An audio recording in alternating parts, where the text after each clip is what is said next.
जंगल में एक बाजू चील रहती थी। वे बहुत अच्छी चील थी और वे सब पक्षियों की दोस्त भी थी। मम्मा, मीनू आंटी, तोते अंकल सब ने नन्हे पक्षियों की दावत की है अपने घर में।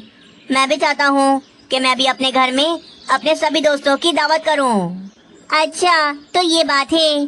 चलो ठीक है मेरे बेटे, कल मैं सब बच्चों की दावत रखूंगी अपने घर में। मैं उन्हें भोजन में बर्गर बना के खिलाऊंगी। बर्गर? वाह मम्मा, फिर तो बड़ा मजा आएगा। मैं अपने सभी दोस्तों को जाके ये बता देता हूँ। हाँ हाँ, बता देना, पर मैं खुद भी जाऊंगी और सब बच्चों को कल पार्टी का न्योता देके आऊंगी। चिड़िया, तुम अपने बेटे मानो चिड़े को मेरे घर में भेज दो। मैंने आज सारे बच्चों की पार्टी रखी है।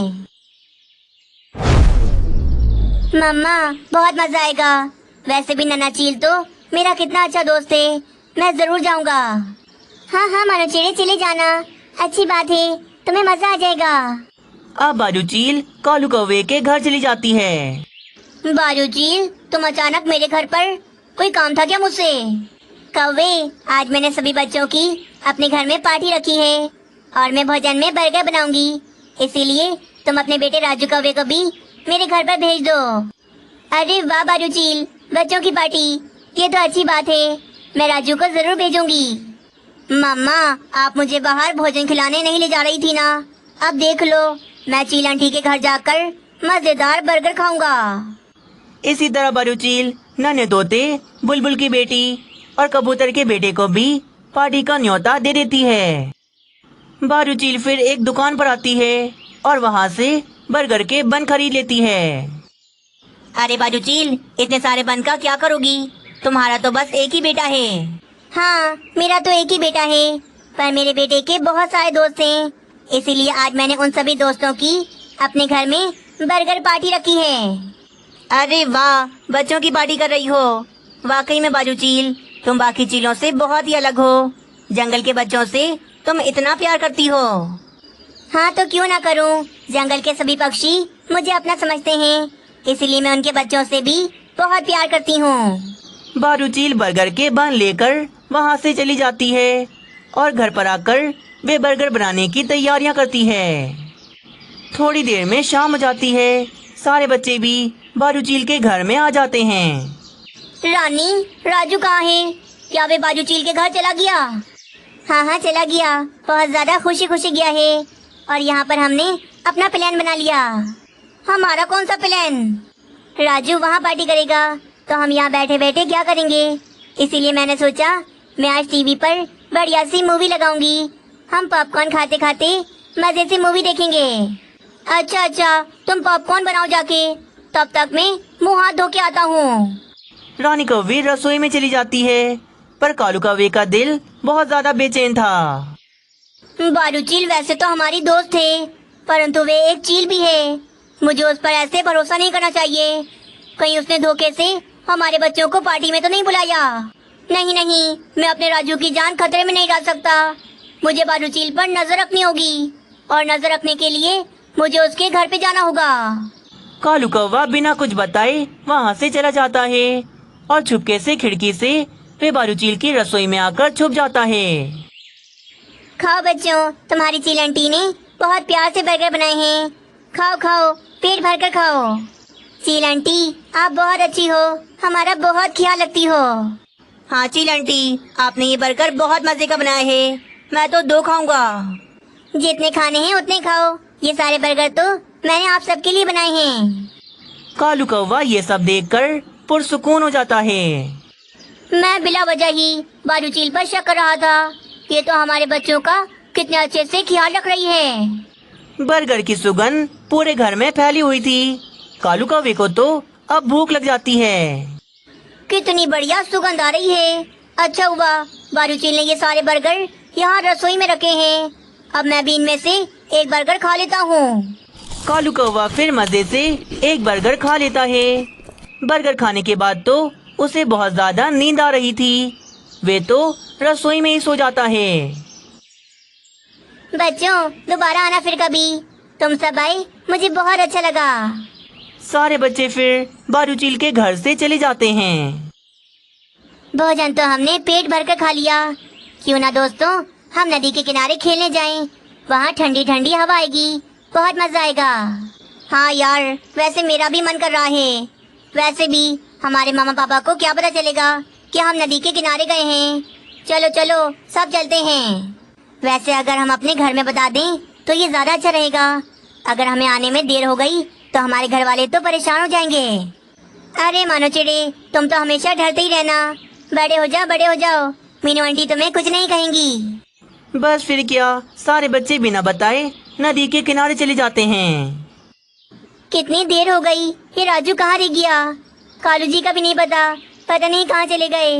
मूवी देखने का प्लान बनाया था, वो भी रह गया। वहीं दूसरी तरफ मीनू चिड़िया, बुलबुल और तोता भी बारू चील के घर पर आ जाते हैं। बारू चील, इतनी लंबी पार्टी कैसे हो गई? मैं कब से मानो चिड़े का इंतजार कर रही थी। कहाँ हैं सारे बच्चे? अरे हाँ, रात होने वाली है। मेरा बेटा तो अभी तक घर नहीं आया। कहाँ हैं सारे बच्चे? मुझे क्या पता पक्षियों, बच्चे तो यहाँ से सारे कब के जा चुके हैं। क्या? पर बच्चे तो हमें से अभी तक किसी के घर नहीं आए। हाँ, मैंने तो बच्चों को जंगल में भी नहीं देखा। बच्चे अगर तुम्हारे घर में नहीं हैं, तो सारे बच्चे कहाँ चले गए? बारू चील, कहीं तुम हमसे झूठ तो नहीं बोल रही? तुमने हमारे बच्चों के साथ कुछ बुरा तो नहीं कर दिया? हाय रे, मेरी बेटी, मेरी मासूम बेटी, अगर उससे कुछ हुआ तो मैं तुम्हें छोड़ूंगी नहीं। मुझे तो शुरू से ही इस चील पर भरोसा नहीं था। आखिरकार वे दिन आ ही गया और इस चील ने हमें डस लिया। मेरा विश्वास करो, मैं भला तुम्हारे बच्चों को नुकसान क्यों पहुंचाऊंगी? वो सारे बच्चे तो मेरे बेटे के दोस्त हैं। ऐसा कैसे कर सकती हो? कैसे कर सकती हो? हमने तुम पर भरोसा किया था, तुम्हें अपना दोस्त बनाया था। सारे पक्षी बारू चील को पकड़ लेते हैं और उसे रस्सियों से बांध देते हैं। मार दो, इसके बेटे को भी मार दो। इस चील ने हमारे बच्चों के साथ बहुत बुरा किया। मम्मा, मेरी मम्मा, छोड़ दो, मेरी मम्मा को छोड़ दो। तोता नन्हे चील को मारने ही जा रहा था, तभी कालू कौवा नींद से उठता है और बाहर आ जाता है। आज तो बड़े मजे की नींद आई। अरे ये क्या? सारे पक्षी यहाँ बारू चील के घर पर। कालू जी, देखो ना, हमारे राजू को मार दिया। इस चील ने धोखे से हमारे बच्चों को अपने घर पे बुलाया और हमारे बच्चों के साथ इसने बहुत बुरा किया। अरे नहीं रानी, मैंने अपनी आंखों से देखा है कि बारू चील ने बड़े प्यार से हमारे बच्चों की दावत की। मुझे भी भरोसा नहीं था बारू चील पर, इसीलिए मैं बारू चील की रसोई में छुप गया और मैंने सब देखा कि बारू चील ने क्या किया। अच्छा, अगर ऐसी बात है तो हमारे बच्चे कहाँ चले गए? वे अभी तक घर वापस क्यों नहीं आए? बस फिर सारे पक्षी अपने बच्चों को पूरे जंगल में ढूंढने लग जाते हैं। आखिरकार उनके बच्चे नदी के किनारे मिल ही जाते हैं। मम्मा, राजू को भी ने कहा था कि हम सारे बच्चे नदी के किनारे खेलने जाते हैं। बच्चों, मैंने आप सबको क्या सिखाया था कि बिना बताए कभी भी कहीं पर भी नहीं जाते। अगर कालू अंकल ना देखते तो पता नहीं हम बारू चील के साथ कितना गलत कर देते। सारे पक्षी बहुत ज्यादा शर्मिंदा थे कि उन्होंने बारू चील के साथ बहुत गलत किया। वे सारे पक्षी बारू चील से माफी मांगते हैं। जंगल में 4 बड़े बड़े पेड़ थे, जिनमें से कोई भी फलदार नहीं था। उन्हीं में से एक पेड़ काफी ज्यादा बूढ़ा था, जो उन तीनों पेड़ों का पिता था।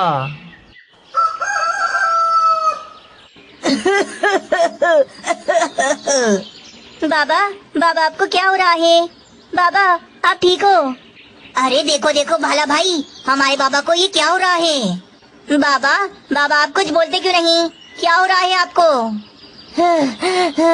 मेरे बच्चों, लगता है मेरे जाने का समय आ गया है।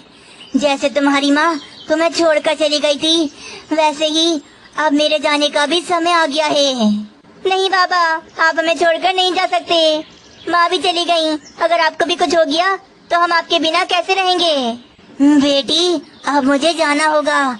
मेरी ये बात हमेशा याद रखना कि तुम तीनों मिलकर हमेशा साथ रहना, कभी भी घमंड न करना और एक दूसरे का हमेशा साथ देना। बस इतना कहते ही वे बूढ़ा पेड़ उसी समय अपना दम तोड़ देता है और उसकी आंखें बंद हो जाती हैं। बाबा, मेरे बाबा मेरे बाबा भी चले गए हमें छोड़कर। ये क्या हो गया? हमारे बाबा भी चले गए।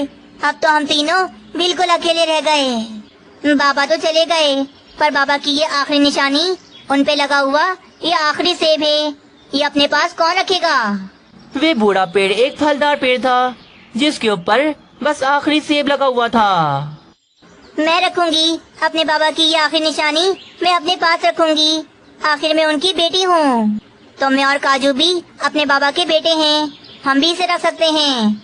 हम एक काम करते हैं, हम में से किसी को नहीं पता कि हम में से पहले कौन मर जाए, क्योंकि जंगल में आए दिन लकड़हारे घूमते रहते हैं। क्या पता हम में से पहले कौन कट जाए। इसीलिए सबसे आखिरी में जो बचेगा, बाबा की ये आखिरी निशानी वे अपने पास रखेगा। भाला पेड़ की बात सुनकर वे दोनों पेड़ भी इस बात पर राजी हो जाते हैं कि आखिरी में जो बचेगा, बाबा की आखिरी निशानी वे अपने पास रखेगा। आगे की कहानी देखने से पहले वीडियो को एक लाइक जरूर कर दें। कालू कौवे, बारिशों का मौसम आने वाला है, इसलिए मुझे तुमसे लकड़ियों का मजबूत घर बनवाना है। तुम पैसों की बिल्कुल चिंता न करना, मैं तुम्हें पैसे ज्यादा दूंगी, पर मेरा घर तुम बहुत ज्यादा अच्छा बनाना। मीनू चिड़िया, तुमने देखा है कभी कि मेरे घर कमजोर हो? मैं तुम्हारा घर भी बहुत मजबूत लकड़ियों से बनाऊंगा। बरसात का मौसम करीब था, इसीलिए कालू कौवे को बहुत सारे घर बनाने के ऑर्डर मिल गए थे। कालू कौवा जंगल में मजबूत लकड़ियों वाले पेड़ ढूंढने निकल जाता है। मुझे मजबूत लकड़ियों वाले 3 बड़े बड़े पेड़ चाहिए, ताकि जिनकी लकड़ियों को काटकर मैं अपने साथ ले जाऊं। कालू कौवा किसी ऐसे पेड़ की तलाश में था जिसकी लकड़ियां बहुत मजबूत हों। वे जंगल में यहाँ वहाँ भटक रहा था। आखिरकार वे उन तीनों बहन भाई पेड़ों के पास आ जाता है। अरे वाह, लगता है ये सारे पेड़ बहुत ज्यादा मजबूत हैं। चलो अच्छी बात है, मैं आराम से काट लूंगा। परंतु आज के दिन तो मुझे सिर्फ 2 ही पेड़ काटने हैं। मैं इन चारों पेड़ों में से कौन से 2 पेड़ काटूं? अरे लकड़हारे, तुम यहाँ से चले जाओ, हम तीनों बहन भाई हैं, हमें ना काटो। हाय रे, ये लकड़हारा तो जरूर हम में से किसी एक पेड़ को काट डालेगा। मैं क्या करूं? अपनी जान कैसे बचाऊं? मैं इतनी जल्दी मरना नहीं चाहती।